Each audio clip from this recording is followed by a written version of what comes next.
Good morning. The sun is in process of rising, and we're blessed with another day. Another day to really see how we can reach to be our ultimate selves, to manifest the gifts in the life that we are given, our own particular gifts that make us unique in our own way, and no better than anyone else's, no less than anyone else's. They are uniquely ours. And the more we can uncover what our own code is, so to speak, the more we can flourish in joy. So what I'd like to speak about today is the 5 areas of life that if we can balance, we're going to be less likely to have problems in our life as far as our diagnosis is. So being that this is Breast Cancer Awareness Month, I'm focusing on some of the things that I incorporated in my healing journey that helped me to really flourish through this whole experience. And I'm really eager to share it with you. And so I'm taking this opportunity to spend some time each day sharing some of my journey. So hopes it will inspire you to know that it does not have to be a journey that is just full of struggle. Okay, I'm not denying that there is fear, or was fear for me. There were times that I was in great fear, and I let myself go through that, and then I would release it and go back to what really was going to nurture my whole being. And that was looking for things to be grateful for. I became to the point that I really enjoyed on a deep level when I spent my energy feeling in the positive and looking for my places of gratitude and joy. Not that I was in denial with what I was going through, but that I could steer my mind and steer my heart to really look for what was going to nurture me and put that kind of chemistry, run that through my body. Because the mind is so powerful that it really controls so much of how our body and our cells are all working. So, what I'd like to do today is actually think about the 5 areas of life and give you a little checklist that perhaps you can look and see where is it that you would like to really bring up to balance with the parts. Most people have 2 areas of life that they're more challenged with than others. And so I'll let you look at those, and then you can maybe think about ways that you can help strengthen those areas. So there is the spiritual aspect, the spiritual, the part that how connected do you feel to a deeper sense of being in this life? And it doesn't really necessarily mean religion. I'm talking about a spiritual life where you feel really connected to this whole experience that we're having. And then there's the career.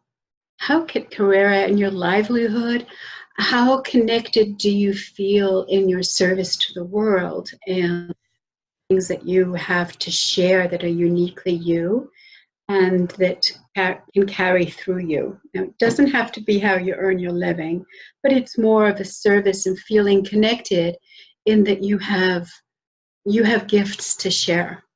You probably, what do you share with your family? How do you show up in different areas of your life with your gifts? Another area is your health. So how do you treat yourself, and how are you nurturing your health, and how do you show up for yourself with your health? Like, do you just take your health? Are you a victim to your health, or do you feel as if you do what you can to steer it and do the best you can to keep that in a place that is going to serve you to live a long, healthy, happy life? And then there's finances. How is that for you? Do you feel worthy? Do you feel as if people value your service and treat you with respect and are happy to pay you? And do you feel as if you are really floating on or managing to steer that part of your life? So it is so those are some of the areas that we're talking about, and I'd like you to take a little bit of time in thinking about that. So we talked about the spiritual realm. First of all, what does that mean to you, and in what areas, how is that on a scale of 1 to 10?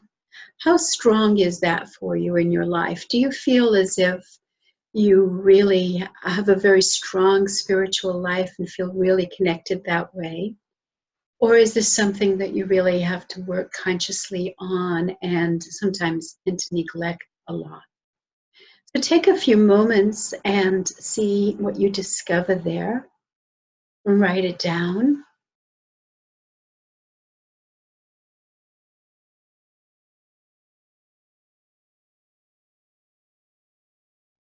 Okay, now we're going to go on to the next one. This is just a very brief run through.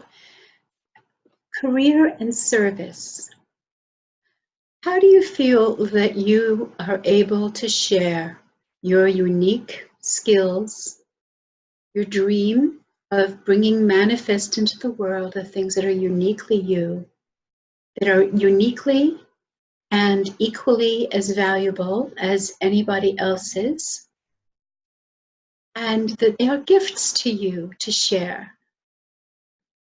Do you feel connected with that, or is that a struggle for you? From 1 to 10 for your connection, 1 being most connected and 1 being least connected. What about your health? How do you feel connected to your health? Do you feel as if you really show up for yourself? Or do you feel a victim to your health? And how do you feel that this really, it runs in your life? So from 1 to 10, 1 being the weakest and most problematic, and 10 being that you feel really like you with your health, you're actually living a lifestyle that contributes to your health, and you see that paying forward. Next section is your finances. How do you feel in your relationship to finances and money? What are the money stories you tell yourself? How conscious can you bring that into reality? And how do you find yourself relating to your financial picture? Are you feeling a victim to it, or are you feeling very proactive and moving this towards and keeping that as actively healthy as possible? From 1 to 10, 1 being it's a real struggle, 10 being that you're a great manifester and you're just wonderful at keeping that in the flow and you don't have a problem with it. You can look at this as, do you overspend, or are you always thinking you don't deserve enough? And there could be many stories you tell yourself and ways you sabotage this part of your life. And then the last but not least that I'm speaking about today is your romance or your love. How connected do you feel to love? Now, I believe that this doesn't necessarily entail having another human being in your life. I really believe it has to do with your love for yourself and how connected you are and what kind of self-respect you have and how willing are you to keep that even if you fall in love with another person and you have the journey with another person. How can you integrate your self-love with a relationship with another human being who is also has a healthy self-love? And also, how can you each day really see how your relationship strengthens your love for yourself, your divine self, and for each other. And so that you both become in more and deeper love with yourself and with each other. So from 1 to 10, 1 is that you have very low self-esteem, and you don't really enjoy your own company, and you have a hard time, with even, socializing or being alone. And then 10 being that you feel in love, whether you have a relationship with somebody else or not, you're totally in love with life, with your life, and you recognize your value and your worthiness, and you're willing to be with that in great joy and gratitude. So take a moment to quickly review that, and you can see there from 1 to 10, you can see what ones really shine out as strong and where your weaknesses are. Now, you don't have to be in judgment of yourself and beat yourself up. Remember, we've all got areas that we're stronger in and areas that we're weaker in. And I believe that true health is being able to balance this as much as possible. So also what I'd like to remind us too is that just because, you may have, one path being really high and you're going to try to improve some of the ones that are lower, does not mean that the ones that are really high have to get lower. That they can continue to stay high just because you naturally resonate in those areas. You're going to put a little bit more focus in ways that you can explore to improve the number or your balance of all of these 5 qualities. So this is a lovely little exercise, and I think that you might find that you'll want to work on this for a while. You could do it as often as you want, and just keep it in mind, and perhaps if you did it every day, you may find that you do start to feel a little bit more balanced, or perhaps a lot more balanced. And so that is my hope for you, that you feel more balanced within yourself, and that your affirmation for this can become, I live a balanced, healthy, and happy, and life full of gratitude. With that, send you my love, and I wish you a blessed day.